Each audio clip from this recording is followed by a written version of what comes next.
You've got questions, we've got answers. Welcome to the Therapist Question Box, where trauma-trained therapists tackle real questions from real people. I'm your host, Lindsay, bringing you grounded insights you can actually use, brought to you by Therapy Utah.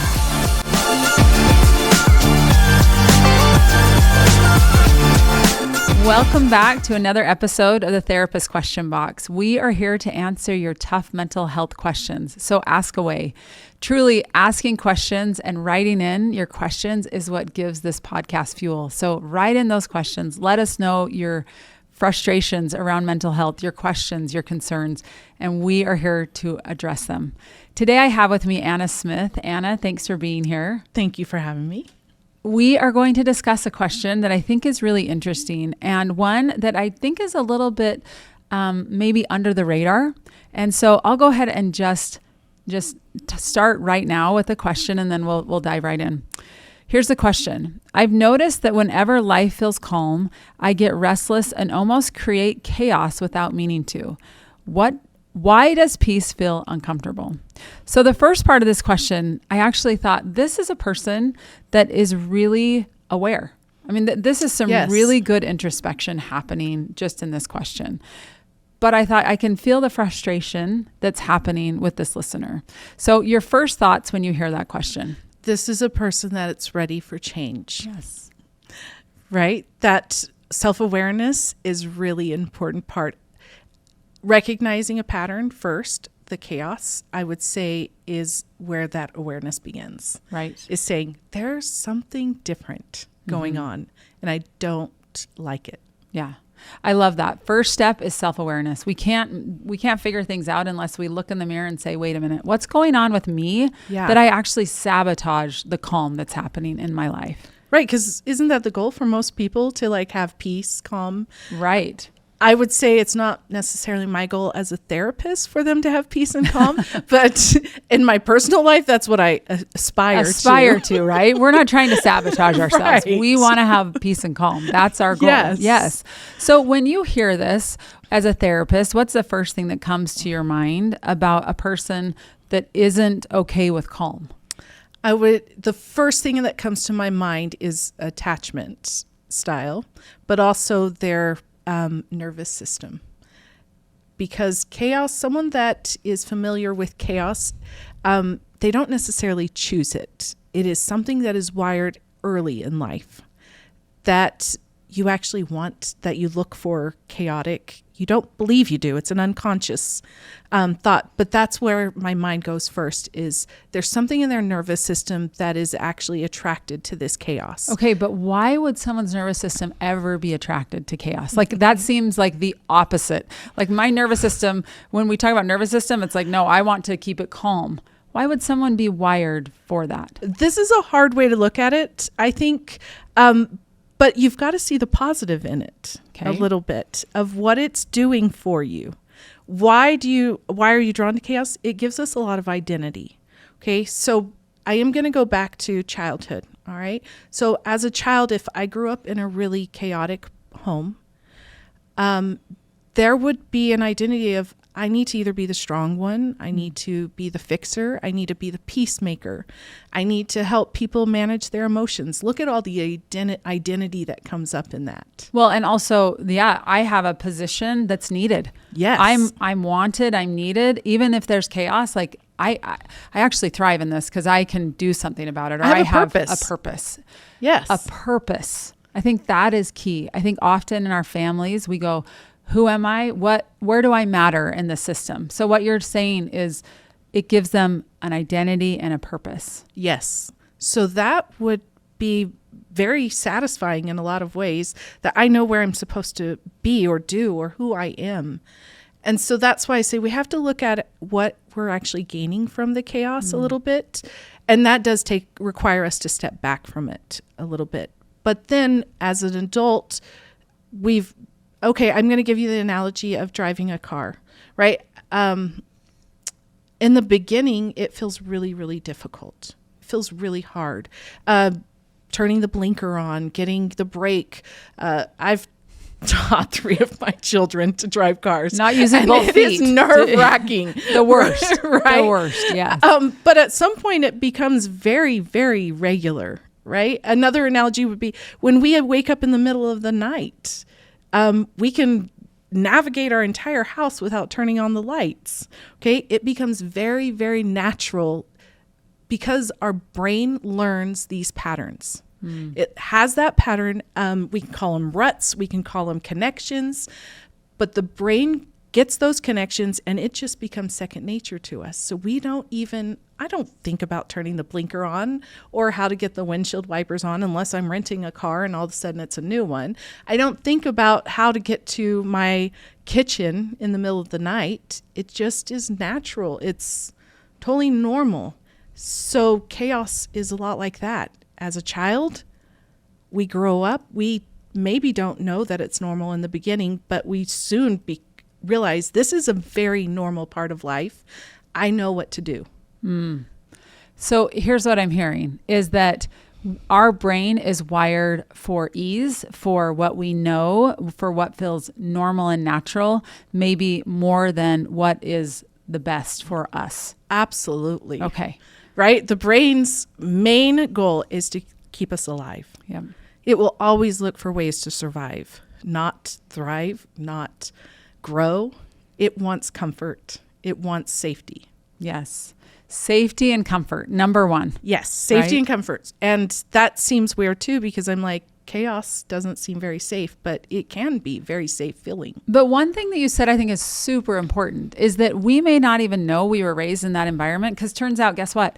I haven't been raised in any other home. So Right. This is the only thing I've seen and this is what I know. And so this feels normal and natural. And I think it's not until we're older and we can look back and go, wait a minute, that was a little weird. Why did things happen that way? Yes. And so it sometimes takes a minute though to get out of it, right? When you're in it, it's hard to see that there's some chaos or dysfunction happening. Absolutely. Yeah. So if we're looking at that and now we're saying, okay, we're a little bit removed, we can see, but I still want to go to the kitchen with the lights off because it's just comfortable. Right. How do we break that? I mean, as we're talking about that, I think breaking those patterns that even though we know are not serving us are so hard. So give us some practical ideas that you think we can use to break some of those patterns. Okay, so I think the first one is awareness. Okay. Just like the person wrote in that question. You have to be aware. So we have to be conscious that something's off. We And- have to have that desire. Can we just stop really quickly? How do we know there's something off? Like how am I going to know? Again, if this is the environment I've been raised in, this is what I'm used to. How do I know that? That's a great question. So let's skip that first awareness, okay? Okay. You're going to start feeling tired, exhausted. Things are not going to be fun. Where a romantic relationship felt so exciting with that push, that pull, right? They love me. Now we have a rupture. We aren't getting along. And I actually don't want to keep doing this cycle. When you have that feeling, that should be part of that first awareness. Okay. You're going to feel more tired. You're not going to want to constantly people please anymore. You're not going to want to feel that identity. That identity is not going to fill you anymore. You're going to feel yourself pull away from people Yes. that were maybe really important to you, but just wear you out. Okay. So you can feel yourself pulling away. Yes. Okay. Exhaustion, pulling away. When you realize you've been walking on eggshells, maybe your whole life, every time you hear the phone ring and it's mom, dad, boyfriend, sister, brother, and you're just, oh. Like the people in your life that you actually should be excited are calling you. Yes. Feel like, oh, here's one more thing to do, or this feels like a burden. Yes. Okay. I would say that's when you are ready to start changing. Okay, good. So I'm hearing exhaustion and then awareness. Yes. Those are our steps. Those are our first steps. Okay. To just saying, I might be addicted to chaos. Yeah. But now what do we do when we're also like, I might be addicted to chaos, but I'm also addicted to feeling needed. And I'm also addicted to feeling like I have a purpose and that I matter in this system. I mean, that feels really scary when we feel like this is actually who I am and the role that I play. But I would say you haven't been aware of what you really need. Tell me more. And Keep who going. you are. That's the wonderful part of like breaking a pattern, is that now I actually have to pause. I have to take a little bit of time to say, okay, I am tired of what I'm getting. What do I need now? I once read the definition of chaos while I was in grad school, and they talked about spontaneity versus chaos. And spontaneity, which is the house that I always grew up in, I thought everyone said my dad was very spontaneous. He would just, at the drop of a hat, go take a vacation or take us onto the beach or something like that out of school. I remember your stories. Yes. Sounded spontaneous. And they did sound spontaneous, but I never felt quite comfortable because it felt like there were things that we hadn't planned for. We kind of were out in the middle of, we would sleep on picnic benches a lot of times growing up because we couldn't afford to stay at a hotel or something like that. And I was like, well, looking back, I'm like, was that very safe? Yeah. What do you think as a mom now? What are your thoughts on that? I would say no, but yeah. Spontaneous people know the consequences, but they have choice. They still choose to do what they want to do because they know the consequences. Chaos is urgent. There's that need to, all of a sudden, I need to do this. And you don't think about the consequences for them. Okay. So I would say the second part is believing you have choice again. I really believe that is fundamental to any healing, is that you believe you have choice to make decisions in your life. You don't have to continue accepting whatever you've been living in or choosing the relationship you've had in. And so that's where I think chaos begins to break apart, is when you actually choose and look at the consequences for what you're choosing. Okay. So I really appreciate that you shared the example of your growing up. Do you think that you ever in that space felt like, this feels unsafe? We're sleeping on a park bench. This is weird. Or did it become, this is what we do and this just feels normal? Yeah, you know what? I think it's interesting because I did not ever think that it was unsafe. In fact, what it did was make me, I think, very capable and hypervigilant. You adapted. I adapted. Yeah. So I didn't even know that there was anything wrong.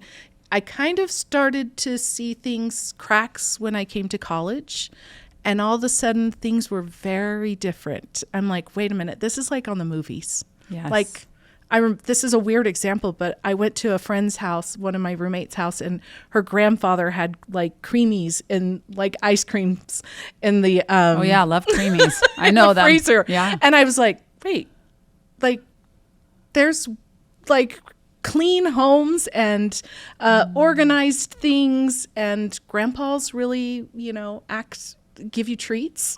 Is this a thing? Wait a minute. I've heard about that in the movies, but this is real. Yeah. Right. So I just had no clue how other people lived. And so that's when it became really I wanted different. I wanted to break that pattern. It was no longer serving me.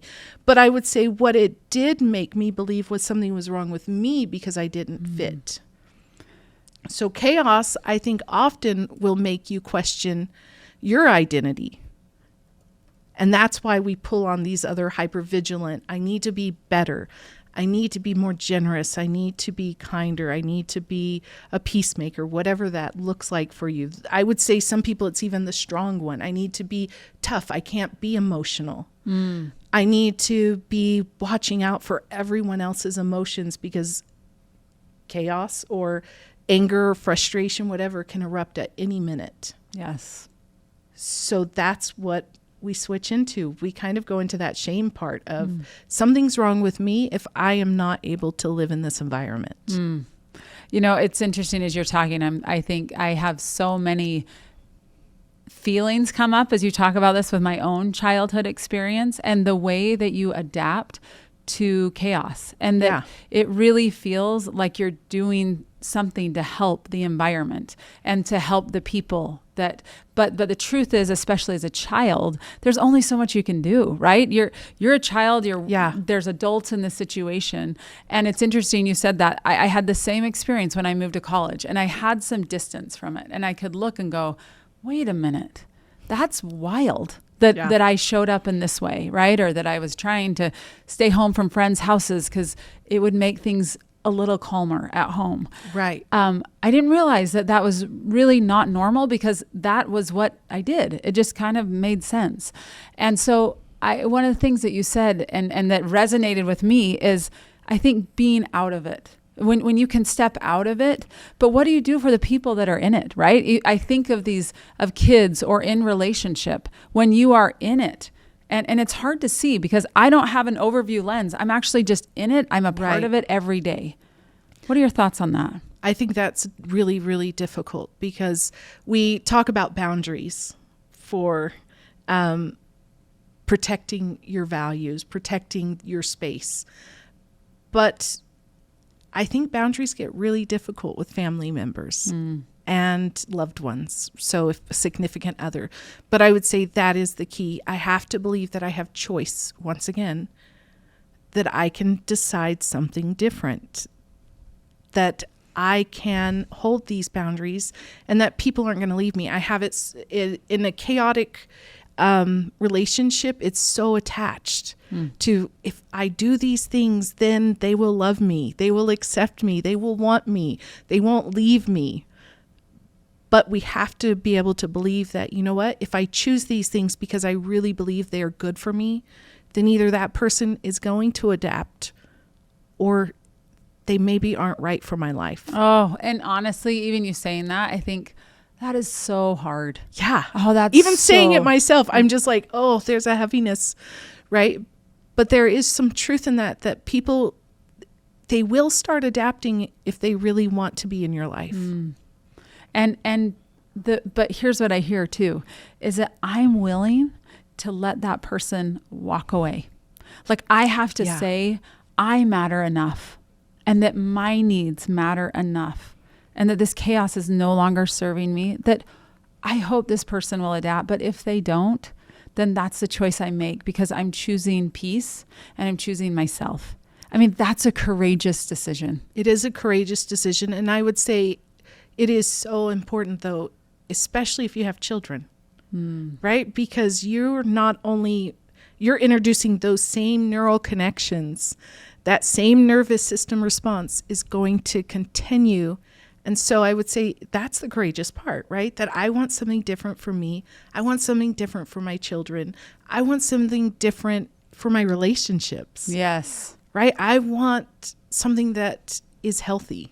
And when you say that, I think that's the definition of a chain breaker.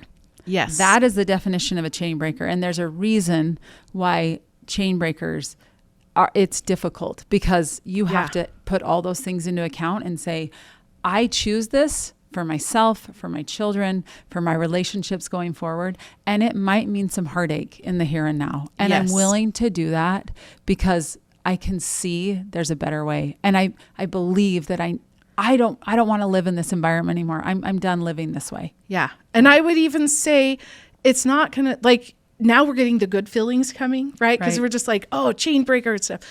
You're not going to feel that great, though. Amen. No, you're not. I give my, there's a few clients that I've used this analogy of, we get really comfortable in our pile of poo. I love that you use that, by the way. The 12-year-old humor in me loves that. So there's that. Because I had a client once that was in a pretty physically abusive relationship in addition to all the other things. And she once told me, she said, I kick him out. I don't want him in my life. But then a few weeks go by, and all of a sudden he's knocking at my door again. And it is just this warm blanket because it's so familiar. It's so comfortable. The world is a freezing tundra of ice, and he feels like a warm blanket because he's comfortable. Because he's familiar. Because he's familiar. Yeah. Right. And I said, oh, that's kind of like, right. If I'm freezing, that pile of poo might be pretty warm. Right. I'm looking for that. And I think sometimes we look at people and we say, what are you doing? Like in the case of this client, why are you letting him back in? What are you doing? This is insane. You know how this is going to end up. But we can look at it and say, wait a minute. This stinks. This stinks. But you know what? It's warm and it's familiar, and it actually feels better than going out on that tundra alone. Yeah. And as I think about that, I think that provides so much compassion for ourselves and for other people. When we keep going back to patterns that we know are not serving us, but when we understand the why behind it, it's that familiarity that our brain goes back to. It's the ease. It's that we know at least there's safety right in this moment, even though there's going to be chaos to ensue, right? I just think instead of going down that shame path, it can help us to understand, oh, wait a minute, there's a reason. So I would even say, like, get some things. If you know you're going to be freezing out on that tundra, find a friend. Right. That you can rest at their side when you are so cold and you're thinking about heading back. What do I need? Do I need rest? Do I need a friend? Yes.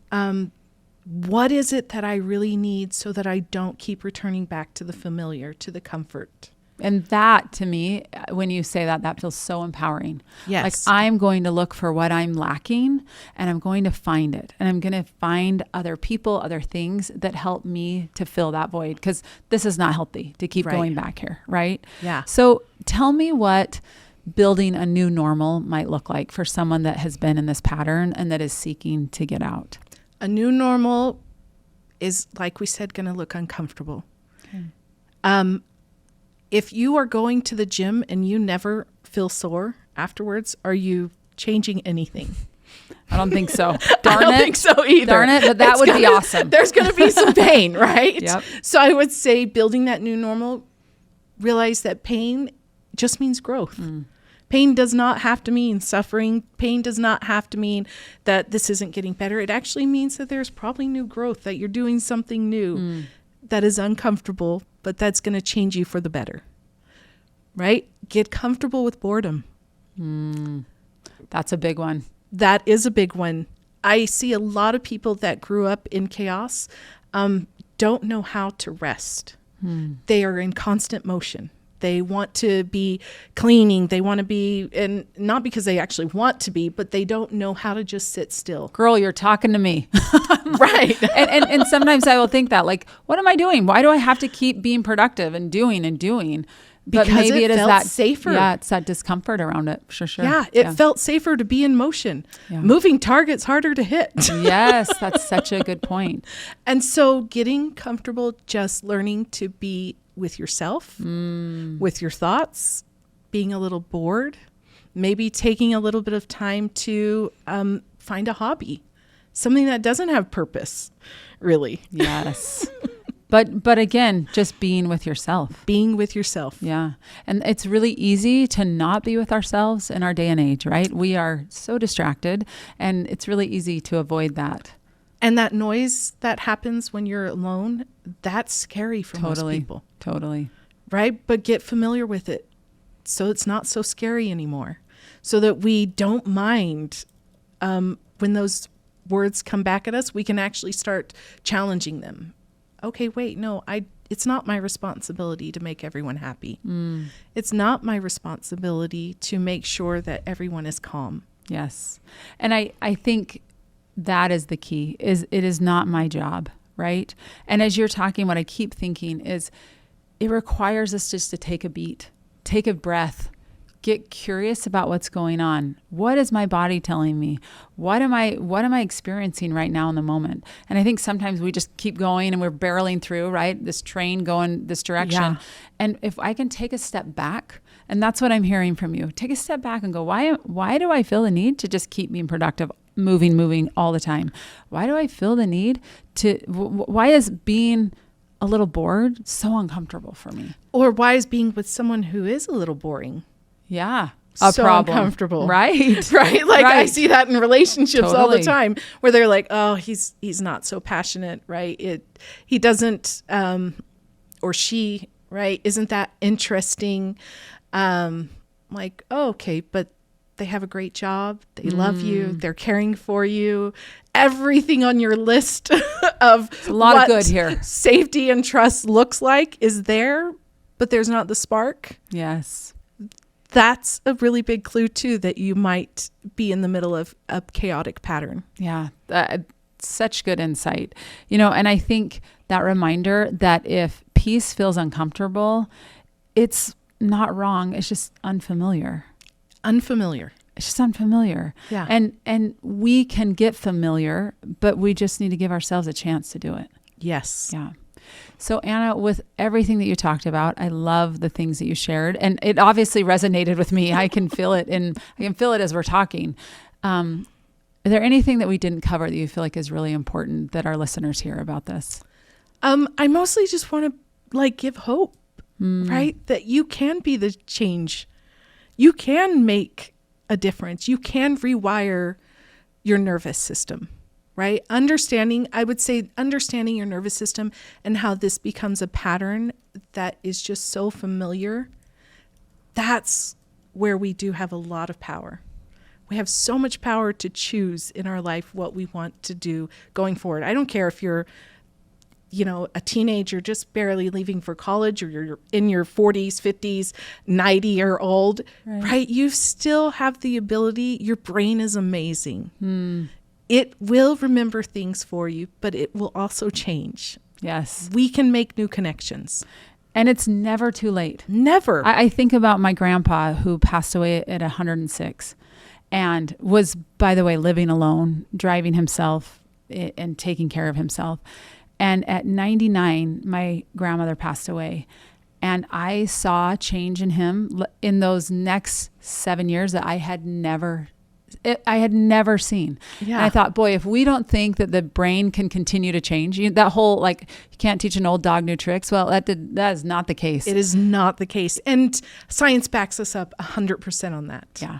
Absolutely. So it's never too late. I love that hope that you gave our listeners, that if this has been your pattern, it doesn't have to be, that peace is an option, but also to give yourself a lot of grace. Yes. And recognize that this has been familiar, it's felt safe, and to give yourself understanding that there are opportunities for new neural pathways to happen, for new patterns to happen, but we need to be patient and we need to take a beat and again, give ourselves some space to look at it from a little bit of a distance. We both talked about going to college and how we had more space to look at it. Yes. Excellent.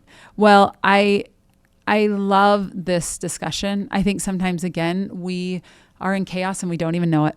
It might be with our family, it might be with our partner, or it might just be within ourselves. Yeah. And I think this reminder of what is chaos, why am I drawn to it, and just sitting in some compassionate curiosity around this discussion can be so valuable. Yeah. Well, Anna, I really appreciate you being here. Appreciate the insights that you shared with our listeners. I don't think this is valuable. I know it's valuable because, again, whether you were raised in a chaotic environment or not, we all experience chaos. And we all experience these moments of dysregulation. So if we can get clear about what's going on inside of us, why we are or are not drawn to it, we can stop that pattern. We can be the chain breaker. And like you said, it's not going to feel all comfy and cozy, but doing it is a courageous choice that we get to make. And when you kept saying that, you have a choice. You have a choice. You have a choice. You have a choice. You have a choice all day long. Yes. Thank you so much for being here, and thank you for this message. If this resonated with you or someone you love, and I would imagine it does because this is something we've all experienced, please like and subscribe and share this with someone you love. And until next time, take care. That's a wrap for today on the Therapist Question Box. I'm Lindsay Schiss. Thanks for listening. And remember, every question you ask is an opportunity to learn and grow. Brought to you by Therapy Utah. Hey, this is Kathy Kinghorn. I'm an owner at Therapy Utah. If you'd like to book with one of our trauma-trained therapists, go to www.therapyutah.org. Thanks for listening. That's a wrap for today on the Therapist Question Box. I'm Lindsay Schiss. Thanks for listening. And remember, every question you ask is an opportunity to learn and grow. If this episode was helpful, get in touch with us at Therapy Utah at therapyutah.org.